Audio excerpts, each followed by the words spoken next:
What's up, Guardians? Profane here. Thanks for checking out the video.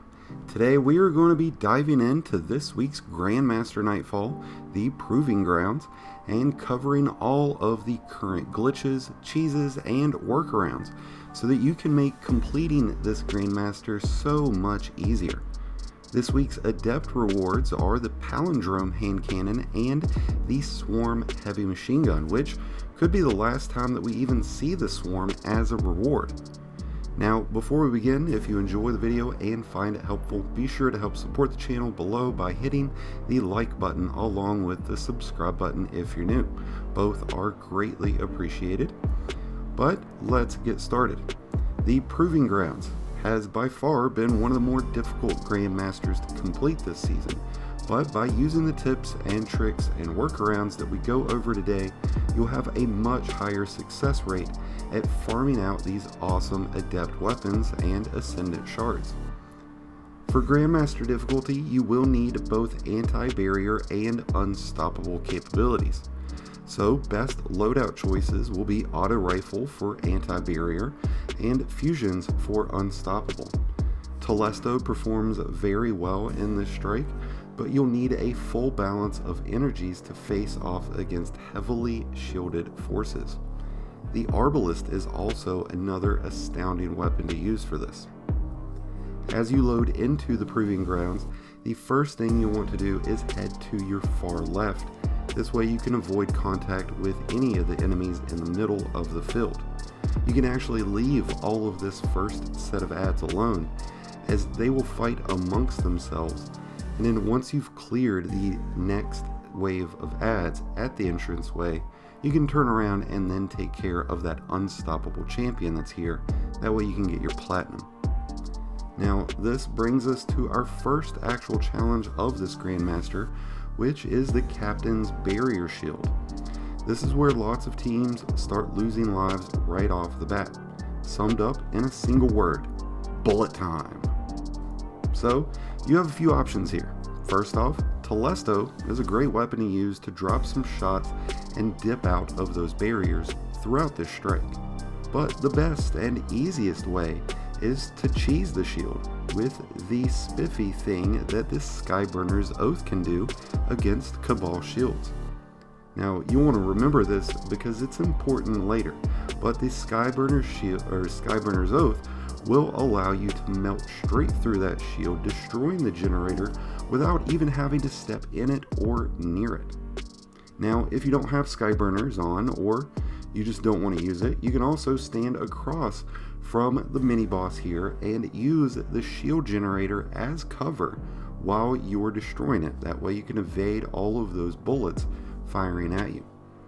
Once you've made it through the doors and onto the ship, the first few segments of this strike are fairly cut and dry.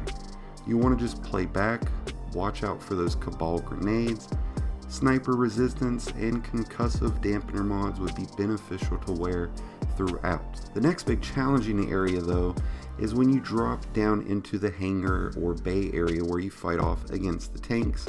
Quite a few ads and interceptors and a couple of champions. I think actually several champions. I don't know. If somebody knows how many champions are in this one, let me know in the comments. By any means, before you leap down there to your pending doom, just crouch down and take out a few enemies. This will draw in the interceptors along with any other enemies that are nearby. That way you can take them down before you have to face off against the rest of the armada. Now, I've never gotten this to work personally because the interceptors always blow up beforehand, but if you are able to corral yourself one of these sweet interceptors, you can actually use it to your advantage as both a battering ram into one of those tanks for an instant kill glitch, but outside of that, you can also use the interceptors to park them in front of the bay doors, which will block the tanks from actually exiting their docks, allowing you to work on the other ads first before taking on the tanks. Now, if your intent is to claim an interceptor for yourself, then be aware that the Scions manning them are equipped with void shields, and you'll want to just defeat the driver without damaging the interceptor. Now, with this encounter now out of the way, The next difficult aspect of this strike rests with its boss. A nightmare of a boss and an encounter, but there's a workaround that can make this a lot easier. And if you remember what we talked about earlier, skyburners. Now, the first thing to understand about this battle is that the boss has two different types of attacks. There are triggered both by timers and based on the distance that you are from the boss. So if your team remains on the opposite side of the boss, well, at this point you're most likely going to have to endure heavy, never-ending barrage of mortars being thrown at you. These are also instant death, pretty much. And aside from these terrifying monstrosities in the sky, the boss has an insane stomp mechanic that will send you straight into the atmosphere. This is where Skyburner's Oath will become increasingly beneficial, as it will allow you to take down the boss's shield without the risk of dying to his stomp.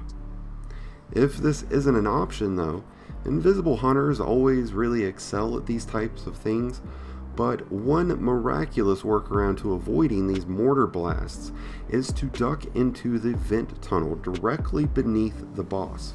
You can use this narrow pathway to skip around from left to right around the boss and the map to avoid a lot of incoming damage.